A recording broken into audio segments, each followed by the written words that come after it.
Dear students, आज आप लोग देखिए क्लास 12 का चैप्टर 6 एप्लीकेशन ऑफ डेरिवेटिव की प्रश्नावली 6.2 के कुछ प्रश्नों का हल दे रहे हैं। इसके पहले 6.2 एक्सरसाइज 6.2 का कुछ प्रश्न आपको हल कराया जा चुका है।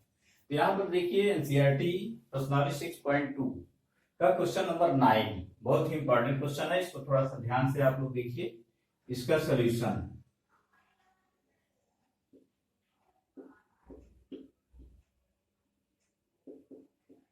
अब यहाँ पर देखिए कहा क्या जा रहा है, सिद्ध कीजिए कि वन अंतराल 0 से π/2 में y = 4 sin theta upon 2 plus cos theta minus theta theta का एक वर्धमान फलन है।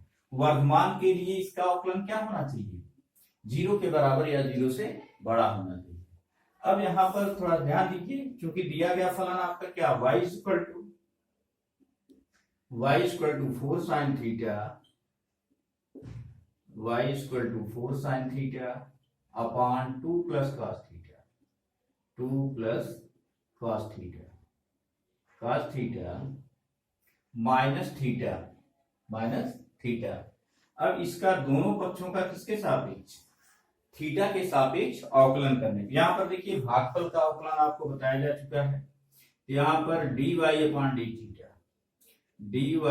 D theta is equal to, यहाँ देखिए क्या होता है, 4 को बाहर ले लें, सबसे 4 बाहर कर लें। फिर यहाँ क्या होगा, हर कितना आपका 2 प्लस cos थीटा फिर d upon d theta sine theta, अंश का अवकलन। साइन थीटा का अवकलन क्या होगा, यहाँ पर cos थीटा हो जाएगा, cos थीटा। फिर यहाँ पर माइनस, यहाँ पर क्या होगा, अंश कितना आपका साइन थीटा फिर d अपॉन डी थीटा हर 2 cos थीटा का अवकलन 2 का 0 हो जाएगा, 2 का 0 और cos थीटा का माइनस साइन थीटा। तो यहाँ आपका हो गया माइनस साइन थीटा। अब ये आप देखिए होल अपान कितना हो गया, यहाँ पर हर का वर्ग, हर कितना है 2 प्लस cos थीटा। तो यहाँ आपका 2 प्लस cos थीटा का होल स्क्वायर।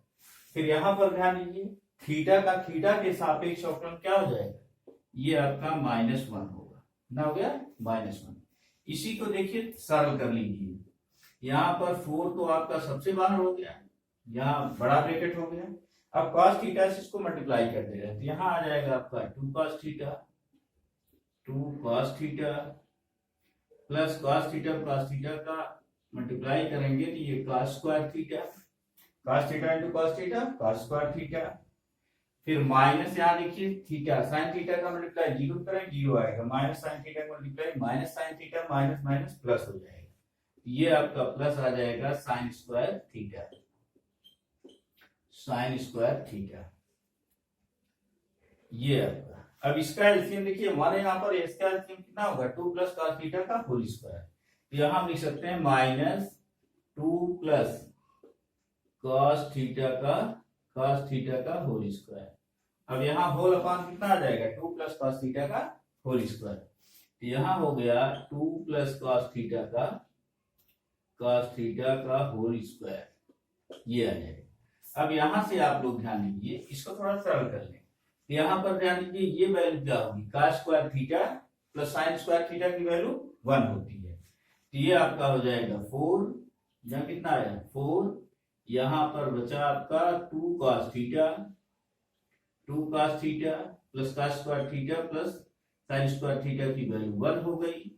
फिर माइनस, इसको हम तोड़ दें, 2 प्लस cos थीटा का होल स्क्वायर, तो a square plus b square plus 2ab, क्योंकि माइनस बाहर है, माइनस से मल्टीप्लाई कर दें। a स्क्वायर का मतलब कितना हो गया 4 प्लस b स्क्वायर का मतलब हो गया cos स्क्वायर थीटा, लेकिन बाहर कितना है आपका माइनस, इसलिए ये साइन आपका चेंज हो जाएगा, माइनस cos स्क्वायर थीटा। फिर plus 2ab 4 cos theta, minus बाहर है तो कितना हो जाएगा -4 cos थीटा, कितना है यहाँ पर 4 cos थीटा। ये आपका हो जाएगा होल अपान कितना हो जाएगा 2 प्लस cos थीटा का whole square, 2 plus cos theta का होल स्क्वायर। ये आ गया आपका dy अपॉन डी थीटा, और इसको हम सरल कर ले रहे हैं। यहां से आप लोग ध्यान दें, इंप्लाइज ये हो जाएगा d y upon d theta, d y upon d theta is equal to, यहां से ध्यान दीजिए 4 से इसमें मल्टीप्लाई कर दें, 8 cos थीटा, कितना बचेगा यहाँ पर 8 cos थीटा, 8 cos थीटा, फिर 4 का मल्टीप्लाई 1 करेंगे प्लस आपका 4 आएगा, यहां पर हो गया 4, फिर इसमें देखिए क्या क्या बच रहा है, +4 -4, यहां पर आ गया -4, फिर आपका यहाँ माइनस का square theta -4 cos theta, minus का square theta, cos square theta -4 cos theta, 4 cos theta, whole upon यहाँ बचा 2 + cos थीटा का होल स्क्वायर, 2 + cos थीटा का होल स्क्वायर, ये हो गया। अब इसको और हम सरल कर रहे हैं, देखिए 8 cos थीटा -4 cos थीटा, तो ये अगर हम करेंगे 8 में से 4 जाए कितना आएगा 4 cos थीटा, यहाँ क्या बचा 4 cos थीटा, 4 cos थीटा +4 -4 ये कैंसिल हो जाएगा, समान चिन्ह विपरीत है, यहाँ बचा कितना आपके पास -cos स्क्वायर थीटा, क्या आया cos स्क्वायर थीटा, यहाँ आ जाएगा 2 + cos थीटा का होल स्क्वायर, cos थीटा का होल स्क्वायर इक्वल टू, यहाँ ध्यान दीजिए इसमें कॉमन कितना हो रहा है cos थीटा हम बाहर ले लें, ये आपका हो जाएगा cos थीटा, यहाँ आ जाएगा 4 - cos theta, 4 - cos theta, cos theta upon क्या हो जाएगा 2 + cos थीटा का होल स्क्वायर, यहाँ आ जाएगा 2 + cos थीटा का होल स्क्वायर, cos थीटा का होल स्क्वायर, ये आ गया dy upon d theta. Question में क्या कहा जा रहा है, वन अंतराल 0 से π/2 में यह दिया गया फलन क्या है, ये वर्तमान फलन, वर्तमान के लिए क्या होता है, इसका अवकलन 0 के बराबर या 0 से बड़ा होता है। अब चूंकि फलन आपका क्या है, वर्तमान दिया गया है, तो आप निकाल सकते हैं यहाँ cos theta dy upon d theta is greater or equal to 0, 0 के बराबर या 0 से बड़ा होगा, या यही सब निकाल लें, इसकी वैल्यू ध्यान दीजिए, यह 0 के बराबर या 0 से बड़ा होगा, या cos थीटा क्या होगा 0 के बराबर या 0 से बड़ा होगा, यहाँ लिख दें cos theta is greater or equal to 0, यहाँ पर हम दिखा सकते हैं 4 - cos थीटा, यह 0 से बड़ा होगा, 4 - cos theta is greater than 0, 0 से बड़ा होगा। अब यहाँ पर इसलिए आपका इस अंतराल में थीटा की वैल्यू जिसके कि 0 से π/2 के बीच में, अगर cos 0 रख रहे हैं cos 0 की वैल्यू 0 आएगी, π/2 रख रहे हैं cos π/2, cos 90 की वैल्यू, cos 0 की वैल्यू 1 होगी, cos 90 की वैल्यू 0 होगी, तो आपका सब मिला के ये कितना होगा 0 के बराबर या 0 से बड़ा है, तो ये किस अंतराल में थीटा बिलोंग टू 0 से π/2 में यह दिया गया इसका अवकलन क्या होगा 0 से बड़ा होगा, इसलिए आपका हो जाएगा 0 से π/2 में, 0 से π/2 में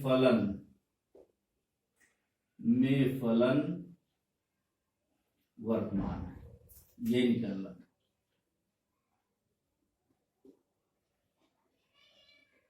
वर्तमान है।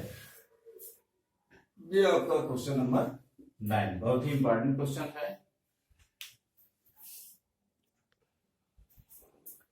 आप लोग ध्यान दीजिए, ये प्रश्नावली 6.2 का क्वेश्चन नंबर 14 बहुत ही इंपॉर्टेंट, अक्सर ये बोर्ड परीक्षाओं में पूछा जाता है। तो ए का वह मान ज्ञात कीजिए जिसके लिए अंतराल 1,2 में f of x equal to x² plus ax plus 1 से प्रदत्त फलन निरंतर वर्तमान है। तो क्या निकालना, a का वह न्यूनतम मान निकालना, जब ये क्या है निरंतर वर्तमान फलन है। तो इसके सॉल्यूशन पर आप लोग ध्यान दें।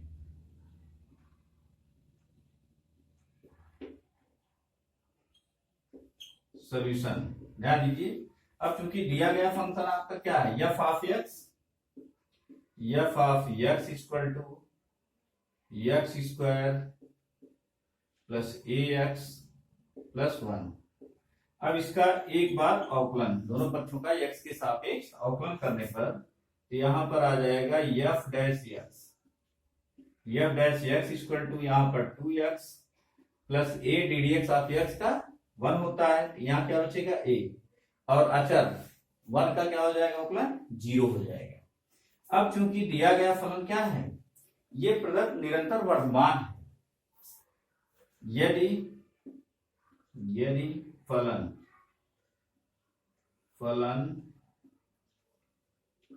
निरंतर वर्धमान है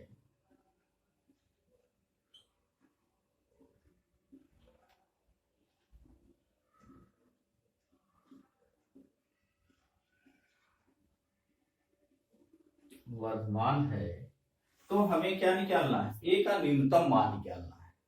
क्योंकि इसलिए आपका हो जाएगा क्या, एक्स किसके किसके बीच में, 1, 2 के बीच में, 1, 2 के बीच में निरंतर वर्धमान है।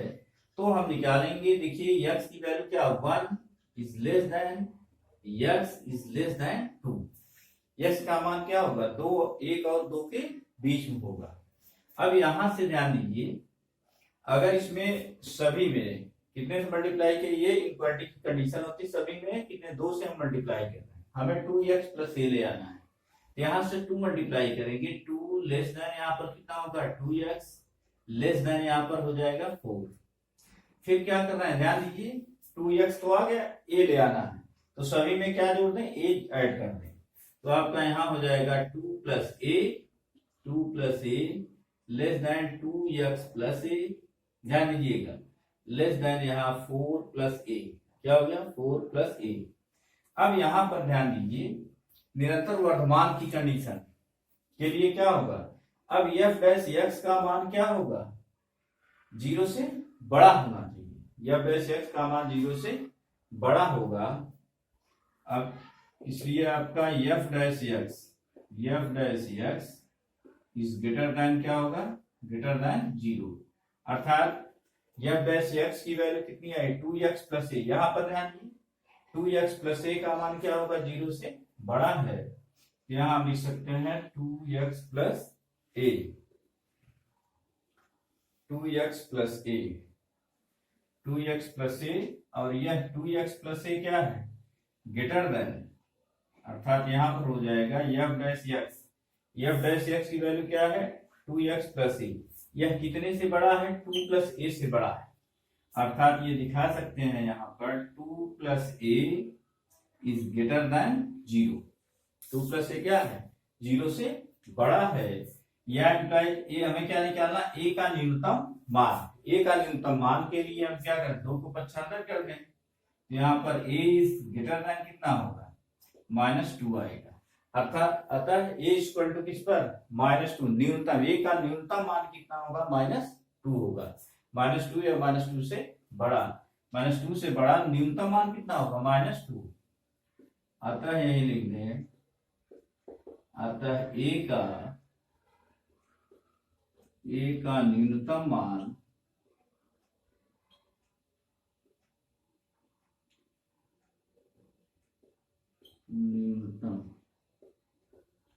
न्यूनतम मान -2 है। ये भी बहुत इंपॉर्टेंट क्वेश्चन है, आप लोग ध्यान दीजिएगा। ये क्वेश्चन आसानी से ऐसे इसको हल किया जा सकता है। अब आप लोग देखिए, ये प्रश्नावली 6.2 का क्वेश्चन नंबर 16, सिद्ध कीजिए कि फलन f of x equal to log sin x 0 π/2 में निरंतर वर्धमान और π/2 पाई में निरंतर ह्रासमान है। अब यहाँ निरंतर वर्धमान ह्रासमान की कंडीशन आप लोगों को पता है, ये प्रूफ करना है, तो इसके सॉल्यूशन पर आप लोग ध्यान दें।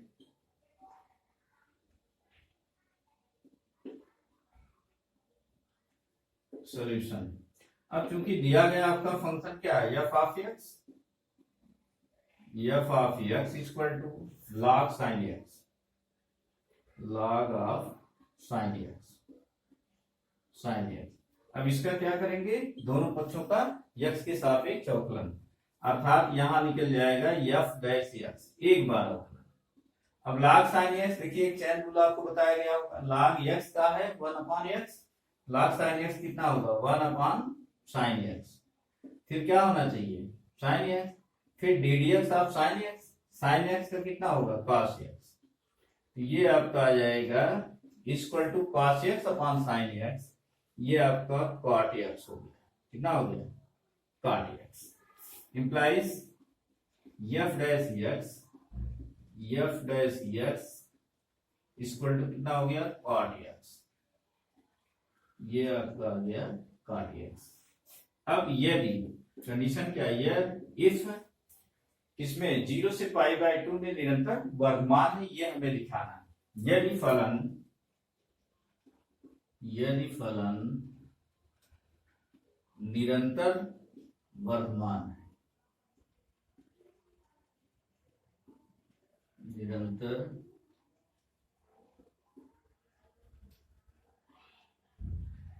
वर्धमान है, तब आपका तो क्या होना चाहिए, निरंतर वर्धमान के लिए इसका अवकलन f dash x is greater than 0, f dash x क्या 0 से बड़ा होगा, इंप्लाइज यहां पर ध्यान दीजिए f डैश x की वैल्यू कितनी आई cot x, क्या है cot x is greater than 0, अर्थात यहां से ध्यान दीजिए 0 से π/2 theta belong to x belong to 0 से π/2 में दिया गया फलन क्या है, 0 से π/2 के बीच में, 0 से 90 के बीच में, यदि हम 30 अंश ले रहे हैं तो 30 अंश लेंगे तो cot 30 अंश की वैल्यू क्या है 0 से बड़ी होगी, इंप्लाइज यही दिखा सकते हैं, इंप्लाइज x बिलोंग टू 0 से π/2, 0 से π/2 में दिया गया फलन क्या है वर्तमान, निरंतर वर्तमान है, इसलिए फलन किसमें अंतराल 0 से π/2 में निरंतर वर्तमान है।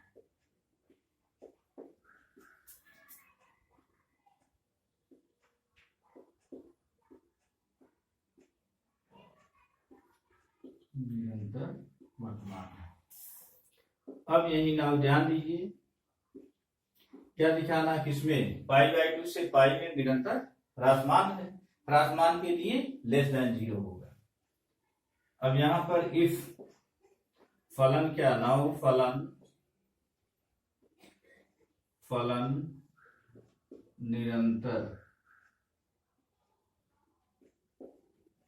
निरंतर ह्रासमान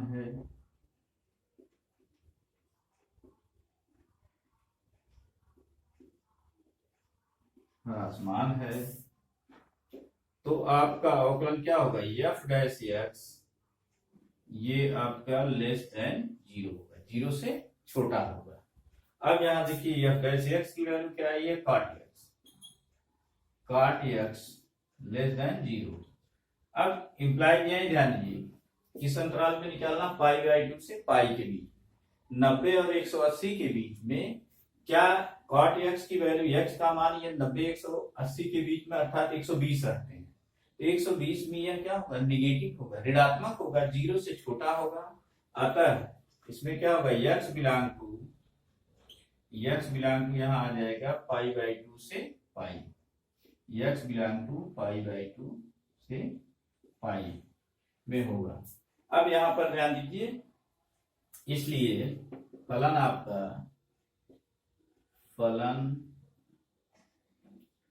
फलन किस अंतराल में 0 से π/2 से π में, π/2 कामा π में निरंतर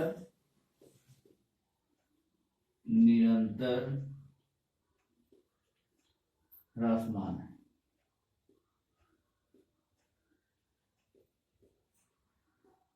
ह्रासमान ये आपकी एक्सरसाइज प्रश्नावली 6.2 कंप्लीट है। शेष क्वेश्चन आप स्वयं हल करिए। जो जिस क्वेश्चन में आपको प्रॉब्लम है उसको अवश्य आप लोग शेयर करिए।